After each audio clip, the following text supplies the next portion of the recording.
Bom dia. Nesse vídeo nós vamos tratar das articulações do esqueleto axial.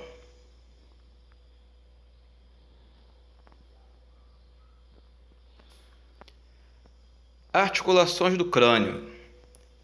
As articulações entre os ossos do crânio são em sua maioria as suturas, que são articulações fibrosas, de fibras curtas, que vai unir a maior parte dos ossos da cabeça, sendo que a exceção vai se dar na articulação entre a cabeça da mandíbula e a fossa mandibular do osso temporal, sendo essa uma articulação sinovial, e ela é a única articulação móvel da cabeça. A articulação temporomandibular é chamada normalmente de ATM.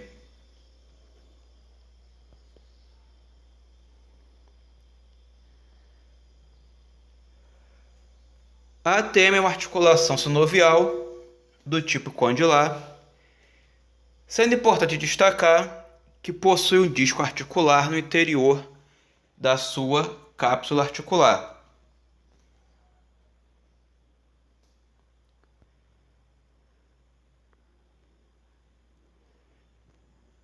Então nós observamos aqui a articulação temporomandibular com corte sagital, que permite que se visualize a estrutura interna dela. E nessa visualização da estrutura interna, nós podemos ver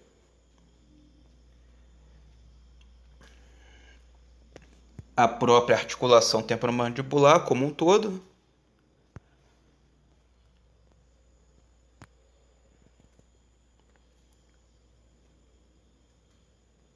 e as superfícies articulares que vão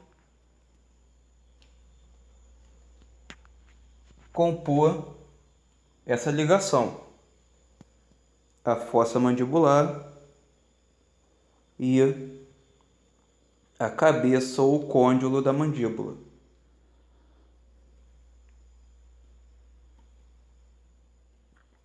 Entre essas duas superfícies vai haver um disco cartilaginoso, que é um disco articular, que vai aumentar a profundidade dessa articulação. E nós observamos que, de acordo com a posição da boca, a boca fechada, a boca aberta parcialmente, ou mesmo a boca aberta totalmente, vão fazer com que haja uma diferença de posição das superfícies articulares e do próprio disco articular também. Em algumas pessoas, pode ocorrer uma hiperfrouxidão ligamentar nessa articulação, na ATM. Então, quando isso ocorre, os ligamentos dessa articulação não vão ter o grau de tensão adequado para limitar os movimentos indesejados que possam surgir nela. Então, quando a pessoa é acometida desse quadro, ela vem a ter, eventualmente, luxações nas articulações temporomandibulares. E as luxações vão ser o quê? Vão ser perdas permanentes de contato entre as superfícies articulares. Então, a pessoa que tende a sofrer essas luxações nas ATMs vai ficar com a mandíbula solta, entre aspas, ali pendurada, né? E quando isso acontece, é necessário que seja feita uma redução da luxação. Isso para qualquer luxação em qualquer articulação do corpo. É feita uma redução da luxação, que é aquele popular termo usado entre os leigos de colocar o osso no lugar. E isso é uma coisa que não pode ser feito de forma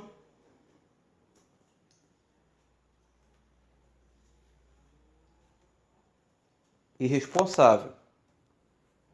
Então essa redução da luxação, ela tem que ser feita com uma técnica adequada por alguém que saiba fazer esse processo. Não é uma coisa que qualquer pessoa deva fazer, porque se feita inadequadamente ela pode vir a piorar a situação.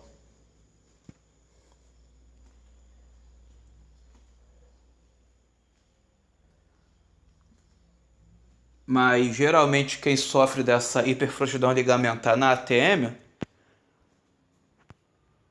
dependendo do grau dessa hiperfrouxidão, né, quando as luxações são muito frequentes, a própria pessoa costuma já aprender o movimento de redução da luxação para quando isso acontece.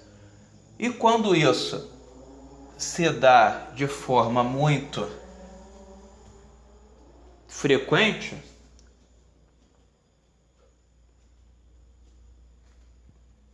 é avaliado pelo profissional responsável, né? Um cirurgião bucomaxilo, um odontologista, geralmente de se corrigir esse problema cirurgicamente. Então pode vir a se corrigir, em alguns casos cirurgicamente, também esse problema. Mas normalmente quando essas luxações ocorrem com muita frequência.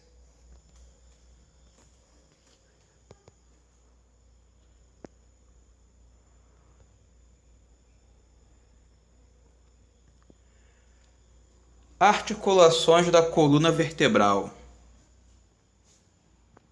Então, na coluna vertebral nós temos articulações intersomáticas, que são articulações entre os corpos das vértebras, feitas por um disco intervertebral de fibrocartilagem.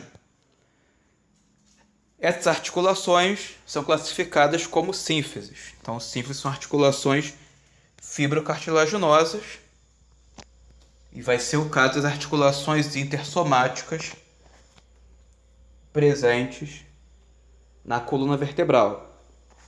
E as articulações interapofisárias, que são articulações entre os processos articulares das vértebras, e essas vão ser articulações sinoviais e planas.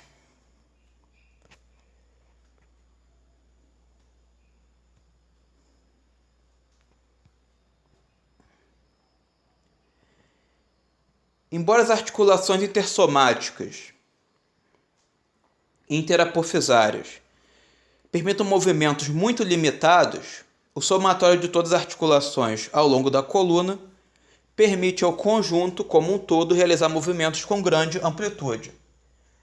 Significa dizer, então, que cada articulação intersomática e cada articulação interapofisária ela vai permitir uma extensão de movimento muito pequena, um movimento de deslize, que não tem nem eixo de movimento definido. Então é um movimento com um grau de alcance muito curto. Mas o somatório de todos os pequenos movimentos de cada articulação intersomática e de cada articulação interapofisária vai permitir que a coluna vertebral como um todo execute movimentos com uma amplitude bem extensa. E que movimentos são esses da coluna vertebral? Vão ser movimentos de flexão, de extensão, de flexão lateral direita e esquerda e de rotação direita e esquerda.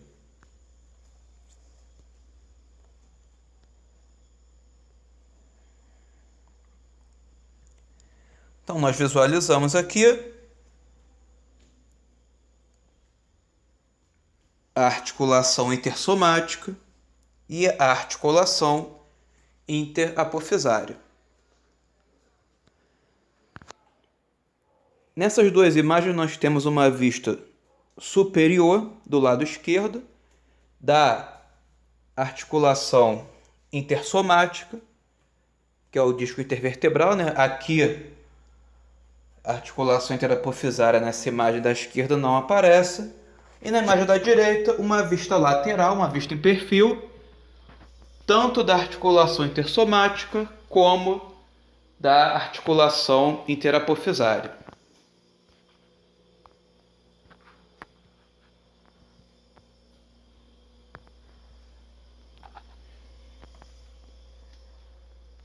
Estão vendo nessa imagem superior, nós temos a visão do que é a articulação intersomática, porque nós estamos vendo o disco intervertebral.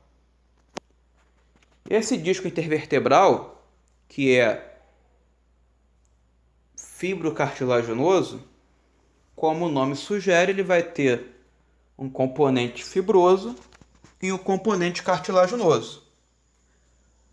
O componente fibroso dele vai corresponder à estrutura mais externa, que aqui está representada por um tom claro,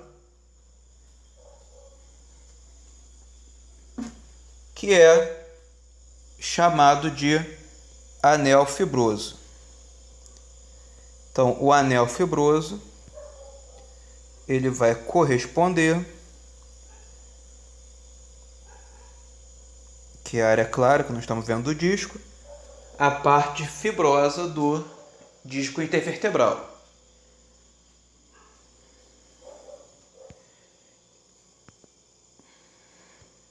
E no centro do disco intervertebral, que nós estamos vendo aqui num tom escuro, vai estar o seu componente cartilaginoso, que é o núcleo pulposo. Então, o núcleo pulposo ele vai estar na parte mais interna do disco intervertebral. Que na vista lateral, nós estamos vendo esse mesmo disco intervertebral, só que agora em perfil, entre uma vértebra e outra. Então, essa articulação intersomática vai estar aqui, e posteriormente a ela, a união dos processos articulares superiores com os inferiores de duas vértebras, que vão ser as articulações interapofisárias que nós estamos vendo aqui no tom escuro também. Então, essas vão ser as articulações principais da coluna vertebral.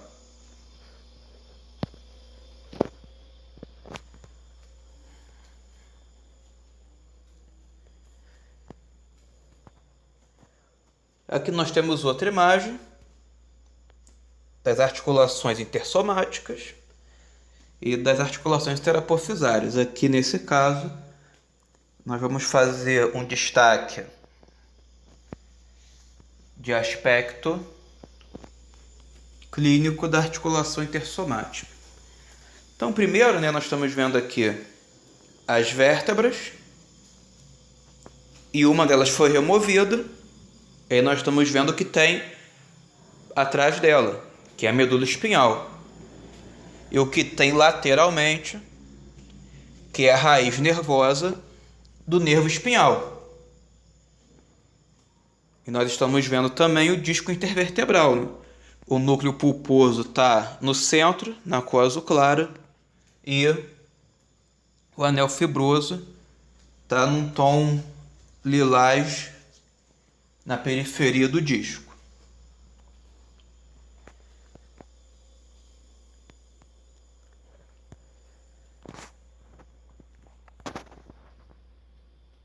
O disco intervertebral, ele pode, eventualmente, por conta de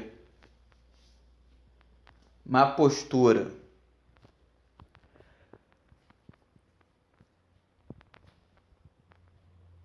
por conta de excesso de peso que a pessoa venha a carregar, principalmente exercendo carga na coluna vertebral. Pode vir a acontecer do anel fibroso do disco intervertebral se romper. Ele lesiona e rompe. E o que vai acontecer? Se o anel fibroso é rompido, o disco intervertebral funciona como um amortecimento entre os corpos vertebrais,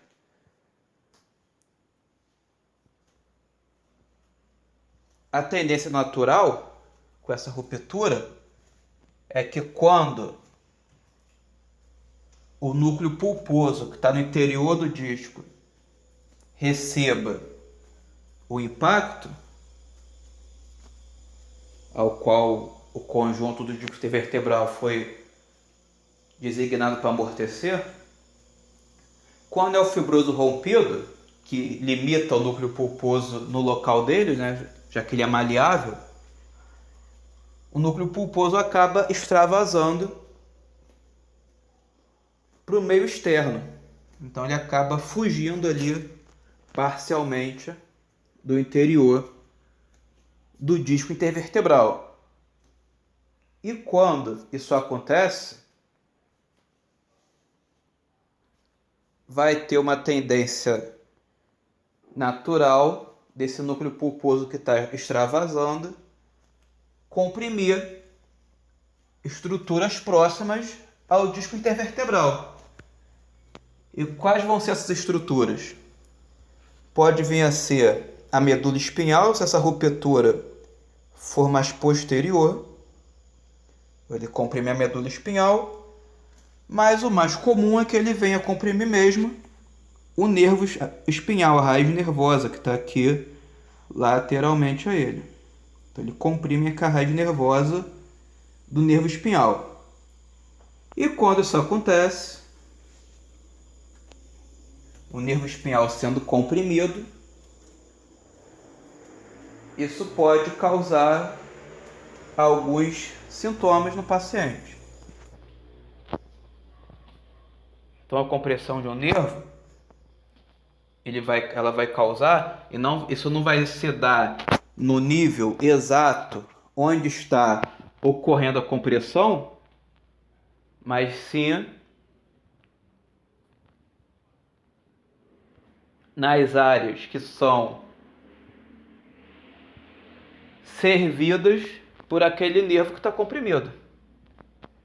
Então a compressão se dá ao nível da coluna vertebral, mas pode ser que o sintoma seja sentido no pé, na perna, no membro inferior como um todo, na mão, no antebraço ou no membro superior como um todo. Aí vai depender do nível também onde essa compressão se dá, né? Então os sintomas mais comuns relativos a esse tipo de compressão aqui são a dormência. Então a região ela pode ficar dormente, ela pode ter perda de sensibilidade e também pode ter dificuldade de graduar a força. A pessoa perde a força ali, às vezes até o próprio movimento parcialmente da área. Sempre que nós temos um processo no corpo humano onde alguma estrutura anatômica sai do seu local de origem e vai ocupar uma região ao qual ela não pertence, nós vamos chamar essa patologia de hérnia. Então, sempre que alguma coisa sai do lugar que ela tem que ficar para um lugar onde ela não deveria estar, nós temos uma hérnia. E nesse caso aqui, esse extravasamento do núcleo pulposo do disco intervertebral vai ser chamado de hérnia de disco. Então essa que é a tão falada hérnia de disco.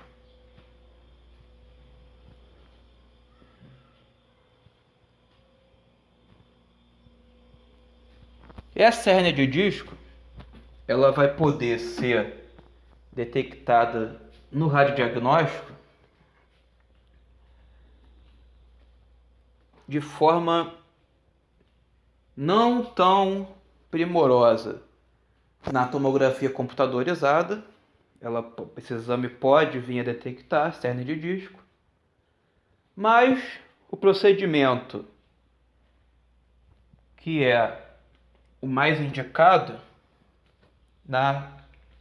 no radiodiagnóstico para suspeitas de hérnia de disco é a ressonância magnética. Ela vai demonstrar bem a presença ou não da hérnia de disco, né? E se existir, a extensão da lesão e o grau de comprometimento que ela está causando. Então, para esses casos, o mais indicado é a ressonância magnética para realizar o melhor diagnóstico.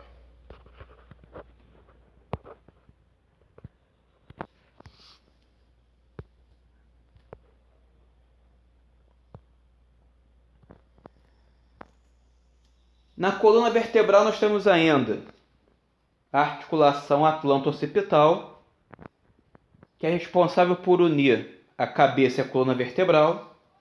Ela é classificada como articulação sinovial plana. E a articulação atlanto-axial, que é a articulação entre a primeira e a segunda vértebra cervical, ou seja, entre o atlas e o áxis. É uma articulação sinovial pivô.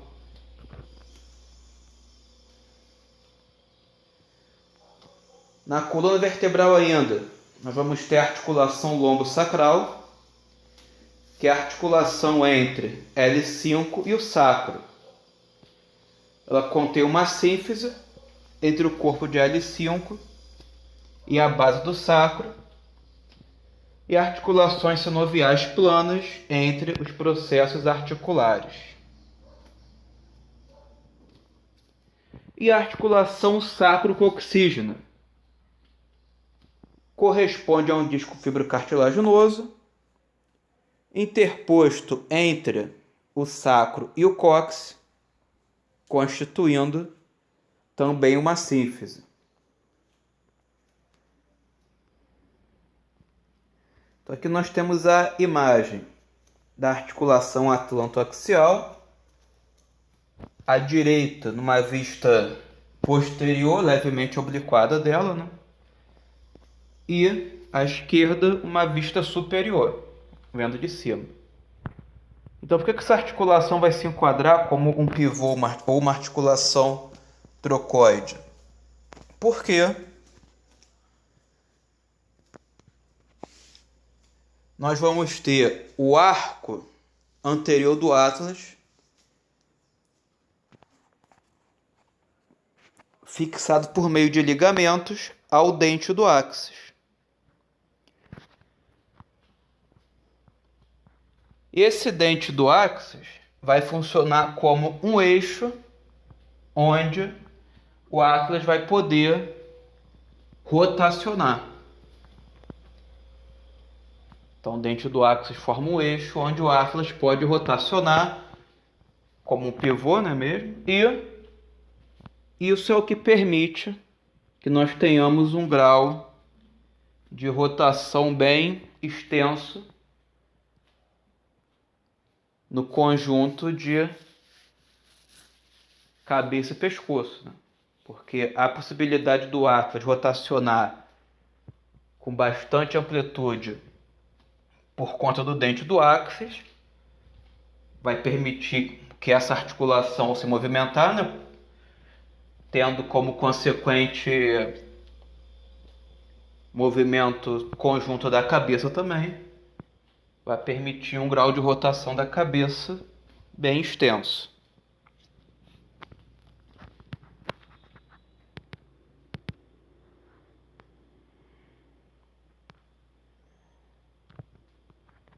A articulação lombo-sacral, nós a estamos vendo aqui, né?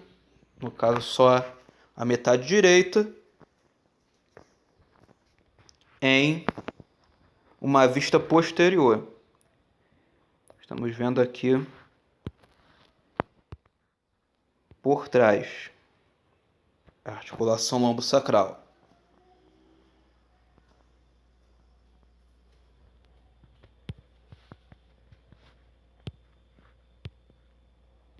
Aqui no caso, para ficar mais... Esse círculo ficou muito amplo. Então, articulação lombo-sacral.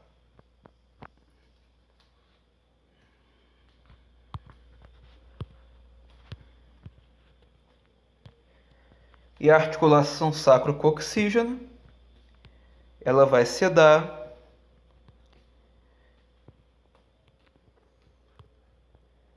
por meio também de um disco fibrocartilaginoso, que vai estar presente entre o sacro e o cóccix.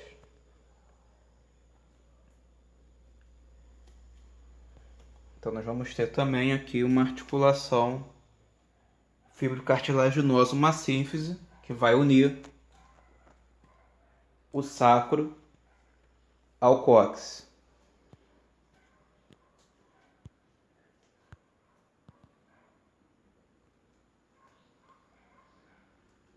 Articulações do tórax. Nós temos as articulações costo-vertebrais.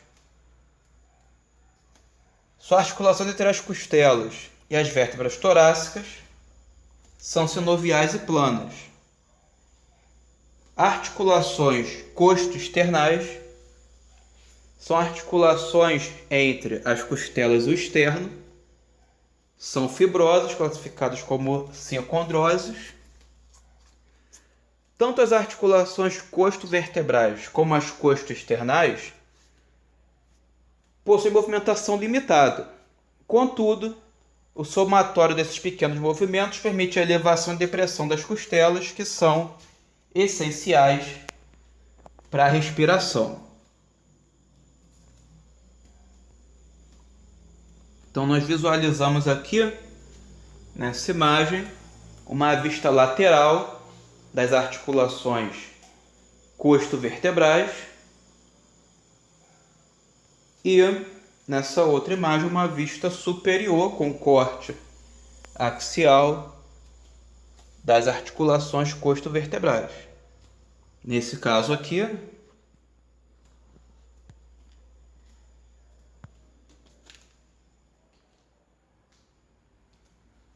a costela vai se articular com a vértebra em dois pontos, né? Então, articulação costo-vertebral no processo transverso da vértebra e também no corpo da vértebra. Então, elas são sinoviais e planas, tem movimento muito limitado, mas esses movimentos, embora pequenos, ajudam na movimentação das costelas para permitir a respiração.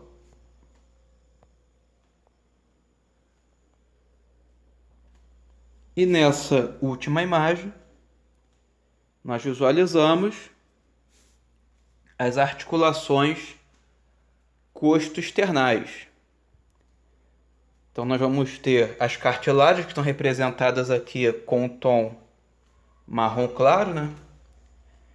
Essas cartilagens costais, elas vão da extremidade external das vértebras não, das costelas, da extremidade external das costelas até o externo. No caso da primeira à sétima costela, que são as costelas verdadeiras, as cartilagens externais vão se dirigir diretamente ao externo. No caso da oitava, nona e décima, que são as costelas falsas, as cartilagens vão se ligar a cartilagem da sétima costela, portanto não chegam ao externo de forma direta.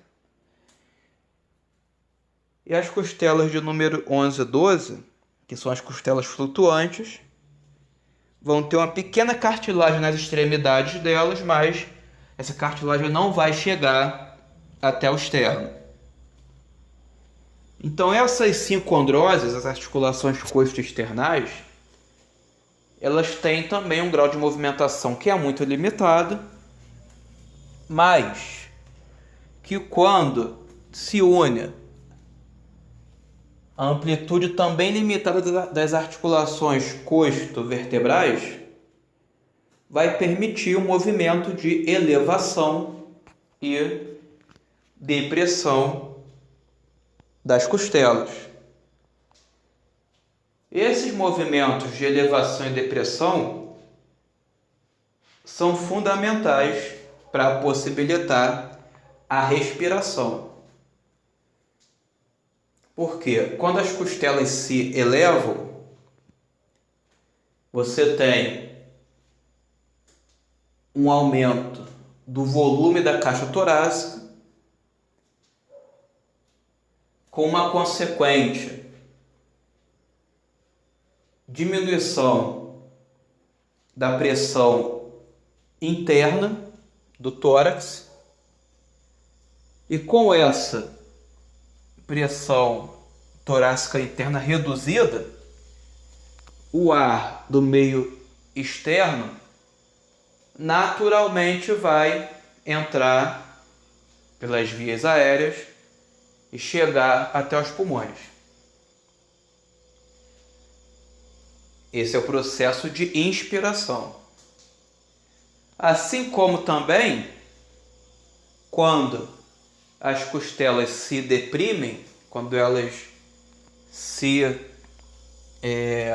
dirigem para baixo, sofrem depressão, você vai ter uma redução do tamanho da caixa torácica, com um consequente aumento da pressão interna do tórax em relação ao ar no meio externo, e essa pressão estando mais elevada no interior do tórax, o ar que está dentro dos pulmões vai naturalmente deixar os pulmões e se dirigir ao meio externo através das vias aéreas. E esse é o processo de expiração.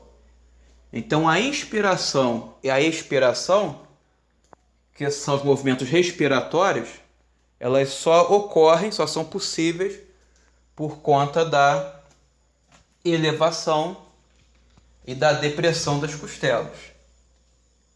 Isso, por sua vez, só é possível por conta das articulações costo-vertebrais e das articulações costo-externais.